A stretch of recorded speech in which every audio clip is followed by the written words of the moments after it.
Bonjour à toi, cher Intellinaute. Dans cette vidéo, je vais te présenter quelques nouveautés de l'éditeur d'images. Là, on se retrouve dans l'éditeur d'images d'IntelliFox qui a subi un léger lifting visuel grâce à Sandra. Merci Sandra.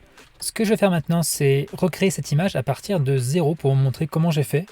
Donc, on va réussir à prendre une image de référence qu'on va prendre dans la bibliothèque intégrée à IntelliFox, qu'on va ensuite découper, mettre en rond, mettre un bord et mettre cette petite espèce de loupe. Vous savez, ce que j'affectionne le plus, moi, c'est les chats.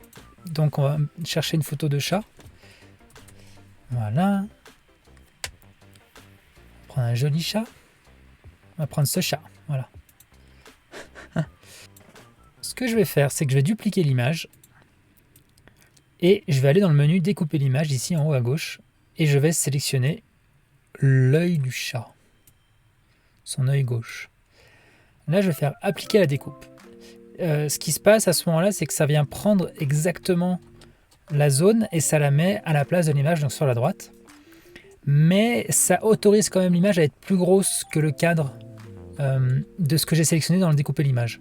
C'est pour ça qu'il y a un second bouton qui est totalement optionnel, qui est ajuster l'image. Ça va venir appliquer exactement ce que j'ai sélectionné comme zone au niveau de la découpe à droite. Ici, je me retrouve avec exactement ce que j'ai comme sélection ici du chat. Et là, je peux faire appliquer la découpe. Et en fait, ça va venir se caler sur ce que j'ai pointé. Voilà. Donc comme ça, je peux aussi prendre son museau. D'ailleurs, je pense que je vais m'arrêter sur le museau.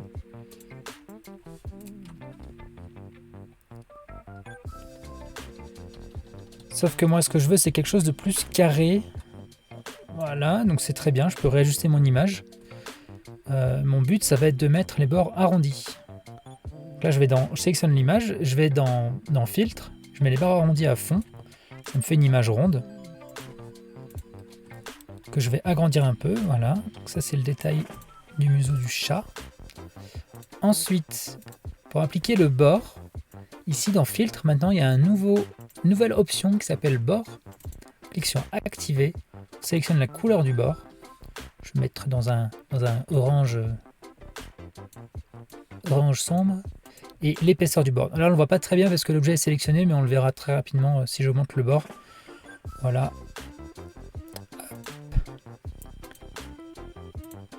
Maintenant vous le savez que j'affectionne beaucoup l'ombre portée, donc je vais mettre une ombre portée.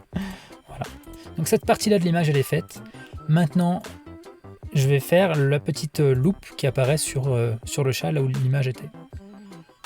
Là, c'est quelque chose qu'on peut faire manuellement et c'est quelque chose aussi que je vais proposer automatiquement dans pas très longtemps, d'ici quelques semaines. Mais voilà, je peux quand même montrer dès maintenant qu'on peut faire pas mal de choses avec les outils à disposition. Ce que je vais faire, c'est que je vais prendre un simple rectangle qu'on va venir placer sur le chat. Ici, ça va être la zone qui était prise en référence. Voilà. Ce rectangle maintenant, en fait, je vais lui mettre les bords arrondis pour faire comme l'image qu'il y a là. Et je vais lui activer un bord avec une épaisseur de 10. Alors 10 c'est un peu trop, je vais baisser ça. Parce que oui, il y avait l'opacité qui me gênait, là elle était mise à intermédiaire. Là c'est encore un peu trop. Alors on va laisser à 4. Maintenant qu'on va travailler sur un détail, je vais utiliser le zoom. Comme j'explique souvent, c'est une première version du zoom, mais au moins ça me permettra de bien caler l'image. Voilà, sur le chat. Maintenant, il ne me reste plus qu'à faire un trait qui va de là à ça. Je passe encore avec un rectangle que je vais faire le plus fin possible. Voilà. Alors là, c'est pas terrible pour l'instant au niveau de la maniabilité du truc.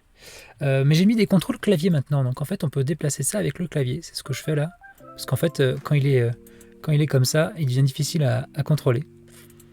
Je vais le passer maintenant tout en bas, non je vais juste le descendre en fait, voilà. Maintenant il est à peu près comme je veux, je reprends le zoom et je vais utiliser mon clavier pour le déplacer correctement. Non pas le clavier, là j'y ai accès. Et voilà ce que je voulais vous montrer. Je vérifie que j'ai rien oublié. Qu'on sauvegarde.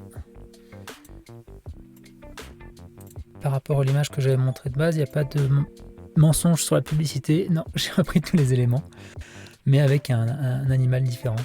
Voilà, c'est exactement ce que je voulais vous montrer. Avec un petit détour, allez, pour pas oublier qu'on est dans un système de e-commerce et qu'on ne vend pas des chats, mais on vend des produits, avec des variations parfois. Je vais sélectionner un autre chat ici pour vous montrer comment ça fonctionne. Je vais remplacer l'image. Je vais aller chercher un autre chat. Chat. On prend un chaton. Et je vais vous montrer une nouvelle fonctionnalité aussi avec la sélection multiple. Donc on sélectionne multiple. Et là je vais pouvoir sélectionner deux choses en même temps. Et ça va être bien pratique pour pouvoir les déplacer ensemble. Voilà, on va zoomer sur la tête du chat.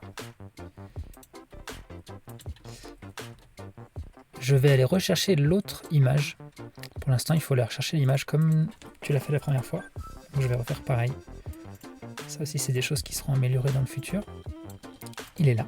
Du coup, j'avais un petit bug que j'ai résolu. Ça me sert aussi à ça, cette petite vidéo, c'est pour montrer que ça marche. Donc si ça marche pas, il faut que je corrige.